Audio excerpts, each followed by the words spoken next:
Assalamualaikum warahmatullahi wabarakatuh. Pada konten kali ini saya akan menceritakan kisah singkat mengenai seorang sahabat Rasulullah yang membuat Rasulullah Shallallahu Alaihi Wasallam sampai meneteskan air mata. Sahabat Rasulullah Shallallahu Alaihi Wasallam yang dikisahkan pada konten kali ini adalah Abu Dujanah radhiyallahu anhu. Kisah ini dikutip dari kitab I'anatut Talibin, bab Lukatah, karya Abu Bakar bin Muhammad Syatta ad-Dimyati.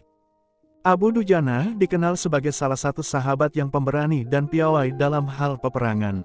Ia adalah sang pemilik ikat kepala merah dan pemegang pedang Rasulullah Shallallahu Alaihi Wasallam pada perang Uhud.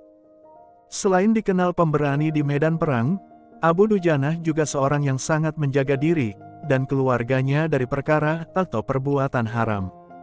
Pada suatu ketika, usai sholat subuh berjamaah bersama Rasulullah, Abu Dujanah selalu terburu-buru pulang tanpa mengikuti doa ba'da sholat yang dipanjatkan Rasulullah. Karena penasaran, Rasulullah pun bertanya perihal kebiasaan Abu Dujanah itu. "Wahai Abu Dujanah, apakah engkau tidak memiliki permintaan yang perlu engkau panjatkan ke hadirat Allah, sehingga engkau terus meninggalkan masjid sebelum aku selesai berdoa?" tanya Rasulullah Shallallahu Alaihi Wasallam kepadanya. Mendengar pertanyaan Rasulullah tersebut, Abu Dujanah pun menjawab seraya bercerita kepada Rasulullah. "Ya Rasulullah, rumah kami berdampingan persis dengan rumah seorang laki-laki. Di atas pekarangan rumah milik tetangga kami ini, terdapat satu pohon kurma yang menjulang, dahannya menjuntai ke rumah kami. Setiap kali ada angin bertiup di malam hari, kurma-kurma tetanggaku itu saling berjatuhan dan mendarat di rumah kami. Kami keluarga orang yang tak berpunya. Anakku sering kelaparan. Saat anak-anak kami bangun, apapun yang didapat, mereka akan memakannya. Oleh karena itu, setelah selesai sholat, kami bergegas segera pulang. Sebelum anak-anak kami terbangun dari tidurnya, kami kumpulkan kurma-kurma milik tetangga kami yang berceceran di rumah, lalu kami kembalikan kepada pemiliknya. Pernah suatu ketika anaknya kedapatan memakan kurma yang jatuh dari pohon tetangganya itu. Maka, ia pun berupaya sekuat tenaga untuk mengeluarkan kurma yang terlanjur dimakan tadi dari mulut anaknya. Abu Dujanah berkata kepada anaknya, "Nak, janganlah kau permalukan ayahmu ini di akhirat kelak." Mendengar perkataanku, anakku lalu menangis. Kedua pasang kelopak matanya mengalirkan air karena menahan lapar. Kemudian aku kembali berkata kepada anakku, "Hingga nyawamu lepas pun, aku tidak akan rela meninggalkan harta haram dalam perutmu. Seluruh isi perut yang haram itu, akan aku keluarkan, dan akan aku kembalikan bersama kurma-kurma yang lain kepada pemiliknya yang berhak." Mendengar cerita itu, mata Rasulullah Shallallahu Alaihi Wasallam berkaca-kaca, butiran air mata mulianya berderai begitu deras. Baginda Rasulullah pun mencoba mencari tahu siapa sebenarnya pemilik akan pohon kurma yang dimaksud Abu Dujanah itu. Abu Dujanah pun mengatakan bahwa pohon kurma itu milik seorang laki-laki munafik. Kemudian tanpa berlama-lama Rasulullah langsung mendatangi pemilik pohon kurma itu. Rasul lalu mengatakan, "Apa bisa engkau menjual pohon kurma itu? Aku akan membelinya dengan pohon senilai 10 kali lipat." Pohon itu terbuat dari batu zamrud berwarna biru, disirami emas merah, tangkainya dari mutiara putih. Di situ tersedia bidadari yang cantik jelita, sesuai dengan hitungan buah kurma yang ada pada tangkai pohon tersebut, kata Rasulullah, seraya menawarkan.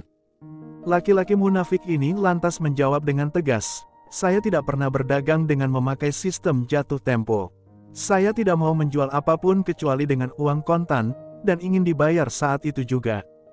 Tiba-tiba Abu Bakar As-Siddiq datang. Ia berkata, "Ya sudah, aku akan beli dengan 10 kali lipat dari tumbuhan kurma milikmu yang jenisnya tidak ada di kota ini." Si munafik pun kegirangan. Kemudian berkata, "Baiklah, akan aku jual kepadamu." Setelah sepakat, Abu Bakar langsung menyerahkan pohon kurma itu kepada Abu Dujanah. Rasulullah kemudian bersabda, "Hai Abu Bakar, aku yang akan menanggung gantinya untukmu." Mendengar sabda Rasulullah, Abu Bakar pun sangat bergembira. Begitu pula dengan Abu Dujanah. Sedangkan pria munafik tersebut pulang untuk menemui istrinya. Lalu ia menceritakan kejadian yang baru saja ia alami. Ia berkata, "Aku telah mendapat untung banyak hari ini. Aku dapat 10 pohon kurma yang lebih bagus. Padahal kurma yang aku jual itu masih tetap berada di pekarangan rumah kita.